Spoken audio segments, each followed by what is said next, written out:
Well, hello and welcome to Nitro Nights, episode 4. This is the show for all of your esports racing needs. We give you the lowdown on everything that's happening across the world. We look at tournaments taking place and we talk to drivers from the sim world to get their tips for success.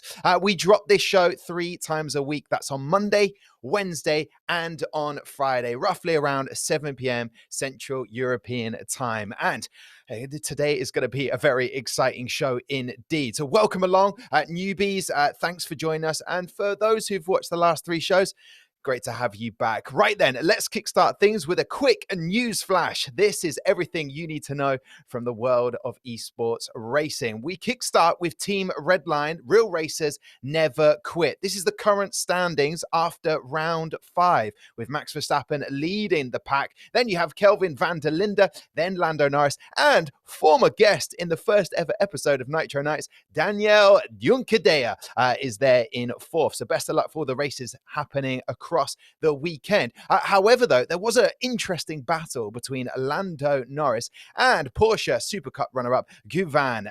This was after, of course, Max Verstappen crashed out of the race. So here we can have the commentary on this one because it's a very interesting race here. They're pushing for the line. Start this race in pole position.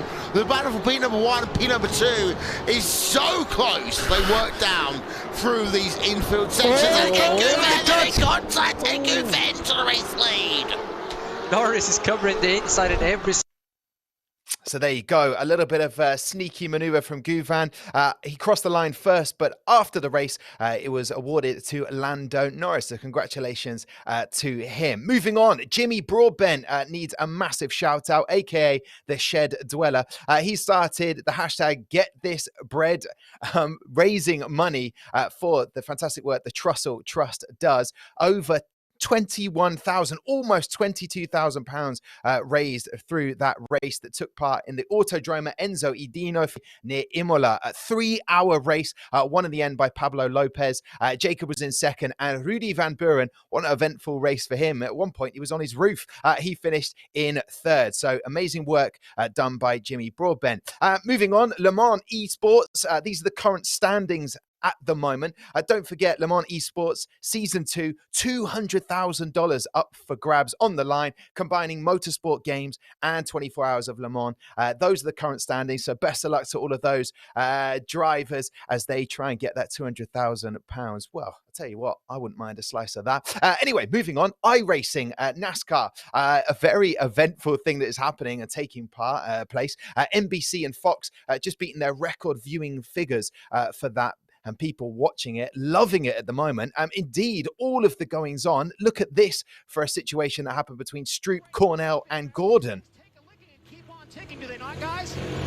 Yeah, absolutely. What a great view right there. I've been in these cars. I've been practicing a little bit. This is extremely hard, especially these cars that you see running high. But honestly, Jeff, I've seen a lot of patience out of Kyle Larson right now. I was going to say, Kyle Larson might get paid back here. Oh, big wreck. In the front That's of the my field. guy! No! Oh, he kept on going. And the caution is out. That's number 4 with 19 to go.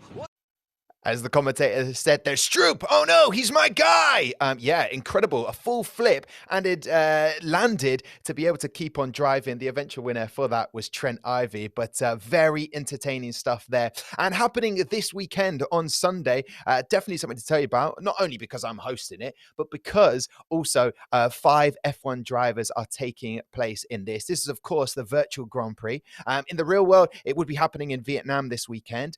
Because that's not in the F1 2019 game, we are going to the Albert Park Melbourne track. And that guy right on your screen now, Charles Leclerc, is taking part, his first ever sim race. Big news there. Also taking part, you've got Alex Albon from Red Bull. The whole Williams team is taking part. Nicholas Latifi and George Russell. And of course, that man who is everywhere when it comes to esports racing, Lando Norris. And talking of Lando Norris, from one of his streams, he did say if he raised enough money, he would shave his hair off. And this is evidence. It has happened. It has taken place.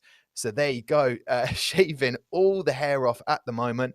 Hopefully, That makes him a little bit more of a streamlined driver. And I'm loving that action. That is the new Lando Norris action there. So congratulations to Lando, looking very good. Right, that is the Newsflash done for this Friday episode. So it is that time to welcome our guest. Ladies and gentlemen, please put your hands together and welcome to Nitro Nights, Rudy van Buren. Rudy, how are you? All good, all good. Thanks for having me. Hey, an absolute pleasure. What I love about this, I'm in my lounge. You've got a setup there with your race. Is this your racing rig that we see? Yep. And you guys requested a webcam. This is the only one I have, so here I am. well, that's perfect. That is great. What I also like is we've coordinated nicely. My hair's going sort of in that direction towards you, and you've gone towards me. So it's just magic. So listen, Rudy, it's great to have you on here. The viewers will soon understand why you're such a fantastic guest to get on and talk about everything sim racing related. Just give us a little background on yourself, sir. Started in go-karting, 8 to my 16th, stopped, then found out about sim racing and did that for about 10 years. Was in a position to win World's Fastest Gamer at the end of 2017, and since then I make a living by driving for certain racing teams from Formula 1 to Formula E. And on top of that, also going to be racing in real life this year, if we get going, otherwise next year. But yeah, there's a lot happened in those years. Yeah, definitely. And as you mentioned there, hopefully we get back to racing as quickly as we possibly can safely. However, though, this seems the perfect time for someone with your skill set in the sim racing world to take advantage of it. Is that how you see the moment right now? I think advantage is not the right word, but it's definitely the right period for the sim racing world to shine. Especially the first weekend after the Melbourne Grand Prix being cancelled, it was booming. There was a race organized where we had over 50k live viewers on average over the stream, which is absurd if you would have told me, let's say, 2 months ago. Since then, there's plenty of competitions being hosted left and right with real-life racing drivers, and I think everybody now finally gives the sim racing side the spotlight it deserves. How much of that is actually going to stay after the whole racing thing gets going again, I'm not sure, but I think it's a case of, like, let's say 10 steps forward, 5 steps back, and people start to appreciate it more and more. And that there's actually more than the real life thing, because this is exciting to watch and compete as well. Yeah, I mean, I saw a quote from you interviewed recently, and you said it's a time for esports to shine and provide some entertainment to people. People are looking for a replacement for the races. Have you noticed lots of people getting in contact with you to say how much you're enjoying the races that are going on? Yeah, there's a boost in everything, in people, from followers on social media to DMs after a race to viewers on the stream. Everything is boosted, and also the sales of complete sim equipment under my own company. Everything is boosted. Now, you did mention it, 2017, a world's fastest gamer. You were the winner. That definitely was showing the other night with the Jimmy Broadbent charity race, where your teammate didn't turn up, James Baldwin, the 2018 winner. He didn't turn up, so you had to do pretty much a whole 3 hours by yourself. A very eventful race. I mentioned that earlier on the show. Just give us a quick recap of how you saw that race. Well, he did show up. He was in my ears all race as a spotter, but there was a miscommunication with the way we signed up for a team. Basically, there was just something going on in iRacing that made him not being able to join and take over the car. Let's keep it at that. But because it's a charity event, because you still want to do well, I said, well, I'll do the whole thing. Put it on pole.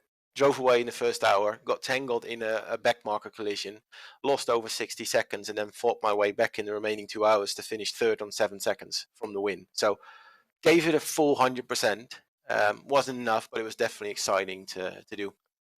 Yeah, we like it when drivers are given a full 110%. You were on your roof at one moment, but there was also an incident with Philip Eng. You were trying to make it harder for yourself. You were with Philip Eng after the race, so this is quite interesting. When I found this out, a lot of people who are racing, there's incidents that happen. How do you sort them out? How did you sort that out with Philip? Well, let's give it a little bit insight what happened. He had a slowdown penalty, which in iRacing, if you go off track a certain amount, you can get a slowdown penalty, which is then like a second where you need to bleed off the throttle. Doing so, he put his car in the middle of the track before the chicane at Imola, and then kind of made it a roadblock, so I couldn't pass and he could get his penalty away. In this process, he stopped it so much that I needed to brake extra, and then he spun. Initially, because it looked like there was a contact, let's get that out. Initially, I thought, hey, I pushed him around, but then the people on stream said, and also the James, my spotter in my ear, said, hey, this is a ghost contact. Ghost contact meaning there's always netcode in sim racing, it can happen. But then afterwards, I contacted him through mobile phone. He contacted me through Discord at the same time. Like, hey, dude, good fight, good crack. Sorry for for what happened, but it's netcode. We can't help it. We gave it a push for over an hour. We were fighting over an hour, on the limit, close to each other. And then when it ends like that, it's kind of a pity, but it happens, and you see that we can solve it in a mature way. And I think I face him again tomorrow in a different league, and we'll be fighting just as hard. Yeah, indeed. Well, I like that. So it's a one way of sorting out the issues that arise during the sim racing. All right. Well, listen, Rudy, I'm glad that you've got another race coming up and you'll be able to battle there. I wanted to take this opportunity because you're one of the guests that have started in sim racing. Through winning that competition, you moved to McLaren to be their sim driver. And then now with Mahindra Racing Formula E, you're in a situation where you've taken it to the next level of sim racing.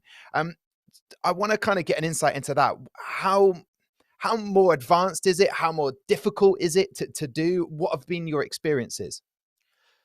I think it's a night and day difference. I think people that compare their home sim to what we do at the racing teams, that's just not the case. At the racing teams, you work to make the car better, to test procedures, to test new parts, to help new drivers get up to speed. You can anything to help the real life car performance on track. What you can do in the sim, you do it there. Whereas at home, it starts off with, at least I hope for most of it, it's hobby. And at home, it's way more about ego and trying to get the results compared to the other side, where it's purely about helping the team. So it's a night and day difference. But that's it. You do drive a sim. You're driving a simulator in the factory as well, but the procedures are so different. Most of the platforms that they use, as in, well, let's call it a game, most of the games used at the actual factories are different, way more realistic and advanced that we use at home. So you need a different driving style. So you're driving on a computer, yes, but there's a big gap. There's definitely a big gap. And if someone was to have maybe say the same setup, because I know it costs over like thousands, 10,000 or so to have the rig that you're using in a sim.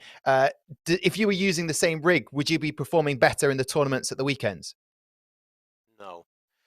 Well, if in some regard, yes, but there's also the discussion point at the realistic rigs we use at the racing teams. Let's say the more advanced ones got motion, so they move. Motion could be beneficial for having extra feeling with the car, but only if it's done well. To get motion done well, you need big bucks. You're well over $1 million to get it sorted. Wow. So that's like way out of my league in that regard. For a home sim, therefore, we most of the time say, get a static one, because if you can't do it well, don't do it at all. So I think 95% or more of all the sim racers got a static one at home, and so do I. And that's just as good. I can replicate steering forces, braking forces, anything, and then I mean braking forces well over 100 kilos if necessary. All those kind of things can be done at home. But would you be quicker with the rig from the teams? I doubt it. It's just because in the end, it's all about what you're used to. Yeah, I suppose it is, but I just this part of me that has this vision that the next all-star race, of which you've won 3 podiums in the last 3 weeks. I just thinking if you were able to get that sim rig, you'd be crushing it. That's all I'm saying, Rudy. No, I think there's no difference. In the end, like I said, it's what you've been used to. Okay, well, I'm crossing that off my list. I'm crossing that off of potential things to do. You're done with like 11K. You're done. You've got enough. Okay. You've got the best of the best for home. Okay. And I ask every guest that comes on what they reckon for the best setup, because a lot of people have got certain setup and they might use that as an excuse. That's why they're not performing consistently. But what would be your advice for getting that setup at home? Can I name brands on this show? Or should we just keep it? Yeah. Nope. I'm not entirely sure, but I feel like it. I'll say it differently. Let's Okay. go for a direct drive wheel. And if you really want to spend money, get hydraulic pedals. Okay. Get a big aluminium profile frame so it's rigid and doesn't flex at all. Get a custom steering wheel on there, GT or Formula style, a 49-inch ultra-wide monitor, and a gaming PC with at least a 2080 Super or 2080 Ti if we go technical. Proper amount of RAM memory and a quad core that goes over 3 gigahertz, and then you should be settled. And there's no excuses besides the driver. Yeah. Okay. Well, that's great. Thank you very much, Rudy. I just want to step back a little bit to that. When you're obviously simulating racing to help the teams that you're with, what's it kind of like to have the other drivers with you? How much contact are you having? How much are you learning from them? Or do you learn more from the engineers and the analysts that are part of the team? More the second one. In these sims, you're always on your own. Yes, there's reference data from other drivers, but most of the time the simulator is not the same for much days after each other. So you're always just trying to perform at your own 100% and then give the correct feedback. And that's the key point, the feedback about what they change and how it comes across and how you work with the engineer. Because it's not about who does the quickest lap time in the racing sim. Yeah, it's good if you're fast and you need to drive the car or the sim on its limit. But if someone is 2/10 off, it doesn't matter as long as the feedback's on point. That's the key feature. People think that you need to go in the sim and you go 110% push all day, but it's way more important to get the correlation between real and sim right, and then also point the team in the right direction when you get new parts, you get new setup changes or anything. So I guess it's really being responsive and knowing what's happening. So being accustomed and knowing your setup is really important, so you can feed back that information. So you're continuing to do that when we get back to real racing. You'll be back doing that. What's the goal for you, Rudy, at the moment? Well, goal. There's a racing contract signed for a big international racing series. The announcement is currently on hold because of obviously what's going on in the world. There's a slight chance it's actually coming out next week, but I didn't get the confirmation on that yet. But I'll be racing in real life. I'll be doing the simulator work for Formula E, doing it for Formula 2, Formula 3. There's work left and right in that regard. It's just currently a little bit on hold. And next to that, I sell complete simulator setups through my own company, and those are like the main focus points. So in terms of other sim racers who will be watching this, is it just becoming more consistent? Is consistency the key to becoming in your position like one of the best sim racers out there? Yeah, and put the time in. Put the time and effort in, because there's so many people, even the real life racers that in this period jump in the sim, they expect to be up front straight away, and that's an insult to the best guys in sim racing, because seat time is valuable. You need to put the time in to be quick. So put the time in. Don't expect yourself to be on top in a week. Just keep chipping away. Talent will only bring you to a certain point. After that, it's hard work, and that's the tricky bit if you're talented, because talented people are most of the time lazy bastards, and they get like this 97% lap time purely on talent, and then you get someone who's a hard worker. They get 90 if they don't do anything, but if they keep chipping for 2 years, they get to 98% and they start winning. So it doesn't matter which one of the two you are. If you put the work in, you're gonna get up front, and then I think the last bit is a little bit of right moment, right time, luck as well. Bit of luck, bit of grit is the most important thing to keep on grinding. Does your age affect you? Because I know tomorrow is a big day for you, Rudy. Turning 28, it's the birthday. How are the reaction times? Are they slowing down a little bit? No, I had a few moments in the race yesterday where I even said it on stream. Like, that was rapid reaction. But yeah, in some regard, I joke around that I'm a bit the grandpa in sim racing at the moment. When I was 16, 17 and started this stuff, I was this annoying young kid, arrogant, big mouth, and just doing everything and being up front. And then there were older people like N20s, and you thought, oh, shouldn't they stop? And now I'm at that point myself, and I'm not thinking about stopping. So maybe my situation is a little bit different because it's my work and I need to stay in that flow. But I'm older, but I think this is one of these things. If you do it on a weekly or daily basis, you stay up to date. As soon as you jump out for a year, it's mega difficult to get back. But as long as I can keep up with the young guns, then as long as it's my work, I'll be here. Yeah, well, listen, everyone at Nitro Nights is hoping that you have an amazing birthday tomorrow and enjoy your racing. And we don't think you're too old at all, anywhere, shape, or form. If you're still getting those wins, 3 podiums in the last 3 weeks. I do want to ask, actually, it's just reminded me that obviously you won the second All-Star Racing eSports battle, and that was against the likes of Juan Pablo Montoya, Nico Hulkenberg, Felix Rosenquist, and Danny Juncadea, who's a previous guest.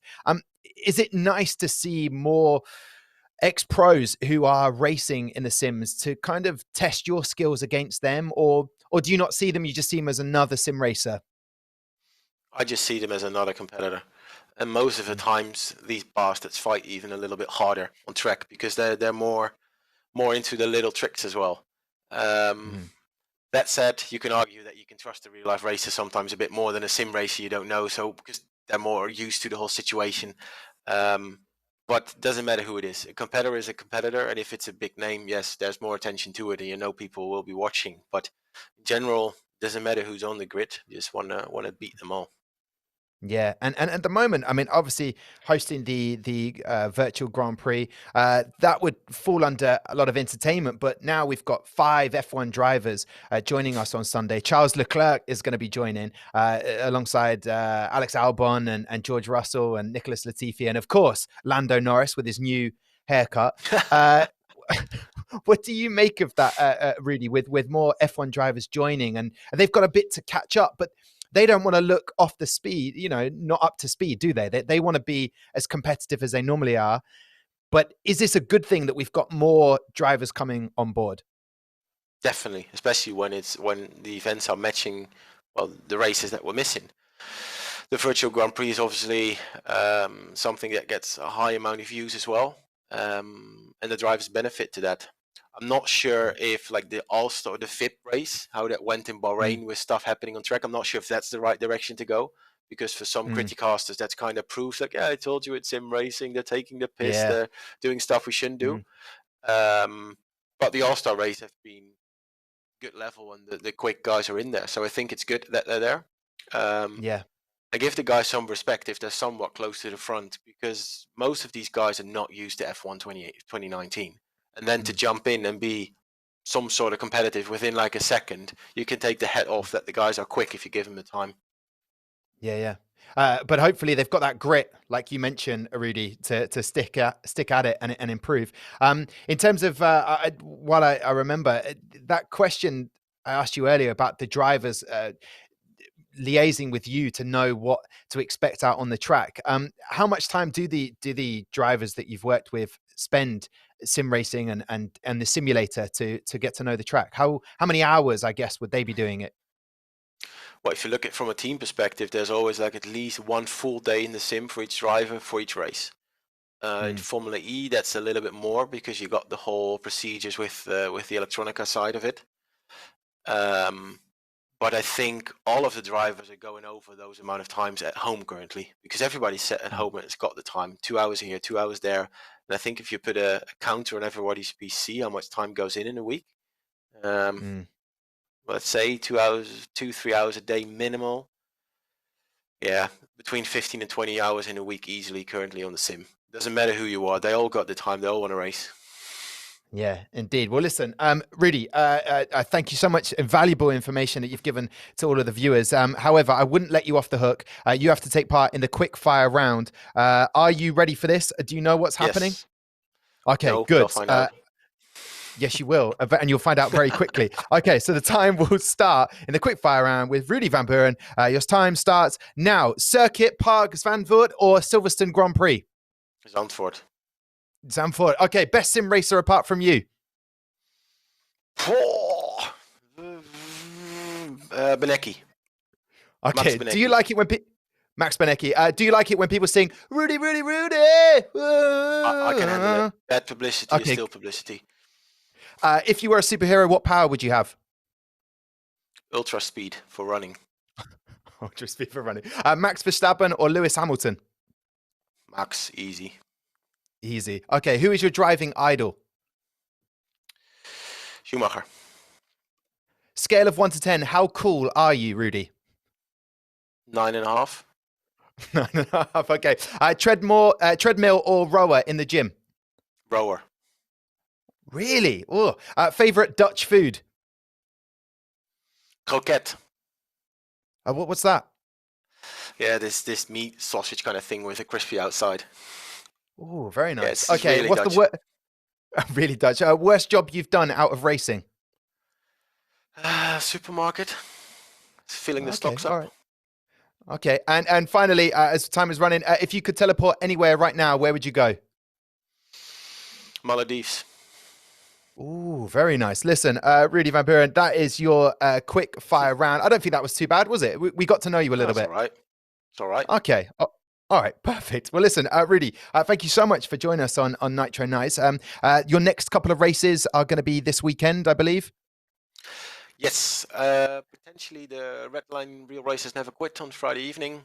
Saturday has the All-Star event by the race, and then I think I actually got a breather for a few days, which is not bad because I've been going flat out in the sim ever since the whole hype's going. So those two are scheduled, and then I'm sure next weekend something is going to pop up again. Of course, this is the time now with esports racing happening. And also, I'm going to put in a word with James Baldwin. You should definitely make sure you get all the credit there for doing the 3 hours without your teammate in it. Well, listen, to you guys as well for watching Nitro Nights. Thank you very much. Massive thanks to Rudy van Buren, our guest today. In the meantime, stay at home, stay safe, guys. Also, to let you know that Project Cars is free to play on Xbox Live Gold. So if you were looking for something to do apart from sim racing and getting yourself a rig, then that is what you should do. And let us know for the next episode, which will be on Monday, to tweet us at Nitro Nights, or you can leave a comment below. That's it for us. Have an amazing weekend. Thanks for watching, and we'll see you again soon.